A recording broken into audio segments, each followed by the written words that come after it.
Financial markets పై పట్టు సాధించాలనుకునే వాళ్ళు Revanth conduct చేసే వెబినార్ కోసం ఈ నెంబర్ కి కాల్ చేయండి. ప్రేక్షకులకి మీ రామచంద్రమూర్తి నమస్కారాలు. ఇవాళ reserve bank governor Shaktikant Das గారు తన చివరి పదవీకాలం చివరి రోజుల్లో చివరి ఎంపీసీ సమావేశం ఏర్పాటు చేసి రెపో రేటుని సేమ్ అందరి అంచనాలను కూడా తలకిందులు చేశారు. చాలామంది రెపో రేటు తగ్గుతుంది అనుకున్న వాళ్ళందరికీ కూడా అలా కాకుండా యథాతథంగా ఉంచేశారు.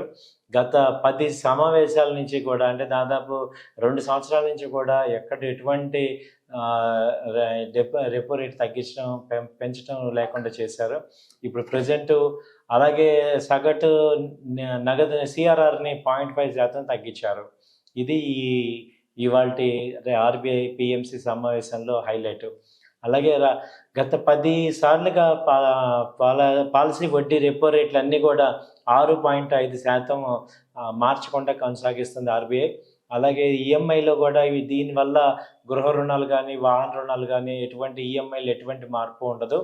అలాగే ఈయన ఎందుకు ఇలా చేశారు అంటే ఆయన చెప్పింది ఈ ధరల స్థిరత్వం చాలా ఇంపార్టెంట్, అలాగే ద్రవ్యోల్బణం తగ్గటం ఇంపార్టెంట్, అలాగే వృద్ధి రేటు గ్రోత్ రేట్ ఇంపార్టెంట్ అన్నారు. ఎందుకంటే మేజర్గా ఏంటంటే ఈ మంత్ జీడిపి గ్రోత్ రేట్ తగ్గింది. దాంతో ఏమైందంటే ఈ యొక్క రెపో రేటు తగ్గించే అవకాశాలు రెపో రేట్ పెంచే ఛాన్సెస్ తగ్గించారు. దాంతో 6.5% దాకా యథాతథంగా ఉంది. యాక్చువల్గా 50 బీపీఎస్ పాయింట్లు తగ్గిద్దామనేది ఎప్పటి నుంచో ఉన్న ప్రపోజల్. అయితే ఎకానమీ దానికి అనుకూలంగా లేదు కాబట్టి స్టేబుల్గా చేశారు. ఇది ఏంటంటే 4-2 మెజార్టీతో వీళ్ళు ఈ డెసిషన్ తీసుకుందామని చెప్పారు. అయితే ఇంకొక చిన్న మంచి పని చేసింది ఏంటంటే ఈ సిఆర్ఆర్ తగ్గించారు. 4.5% నుంచి 4% తగ్గించారు.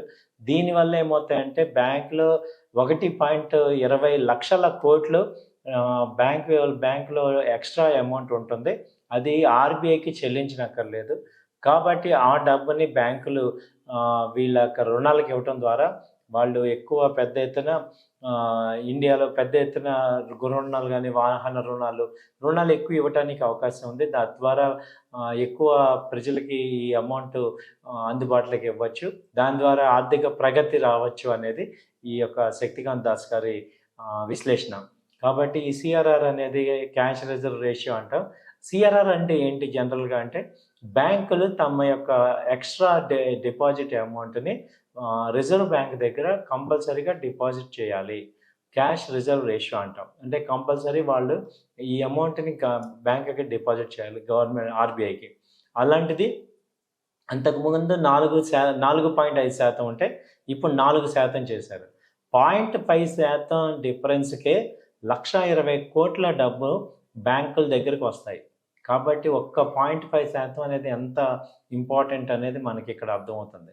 1.20 లక్షల కోట్లు ఇప్పుడు ప్రజల దగ్గర రుణాలుగా అవ్వచ్చు.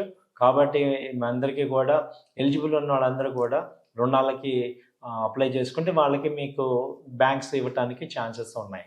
సో తర్వాత ఏంటంటే ఈ యొక్క ఎంపీసీ ఈ సిఆర్ఆర్ రేషియోని అలాగే ఉంచి ఎటువంటి మార్పు ఇవ్వలేదు, రెపో రేట్ని ఎటువంటి మార్పు చేయలేదు. అయితే ఈ యొక్క పర్యావరణం ప్రకారం రెపో రేటు వీటిని అడ్జస్ట్మెంట్ అవుతూ ఉంటాయి.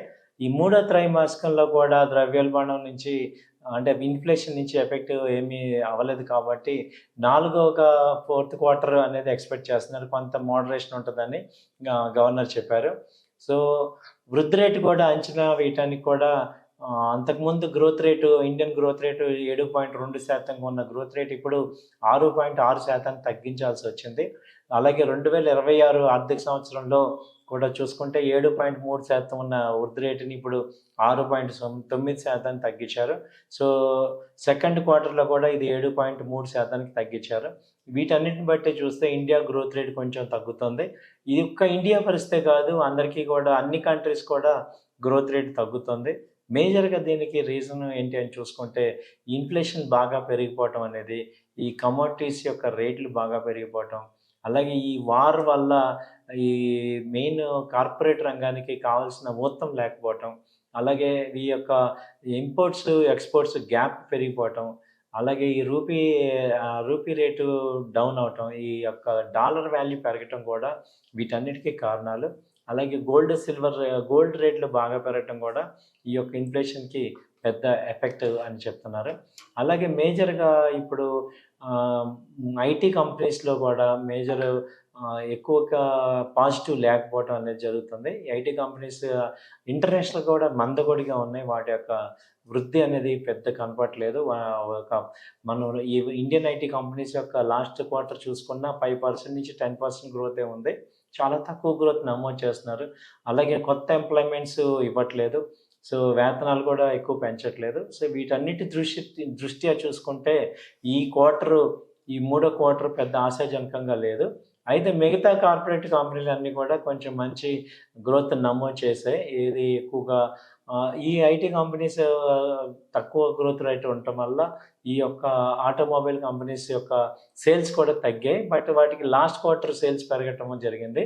ఇప్పుడు ఈ మూడో క్వార్టర్ సేల్స్ అనేది అన్ని చోట్ల కూడా తగ్గాయి అనేది ఇక్కడ అర్థమవుతుంది. జీడిపి తగ్గింది అంటే ప్రొడక్షన్ తగ్గటం అనేది జరిగింది. సో ఈ క్వార్టర్ కూడా పెద్దగా కార్పొరేట్ సేల్స్ అనేవి తగ్గుతున్నాయి.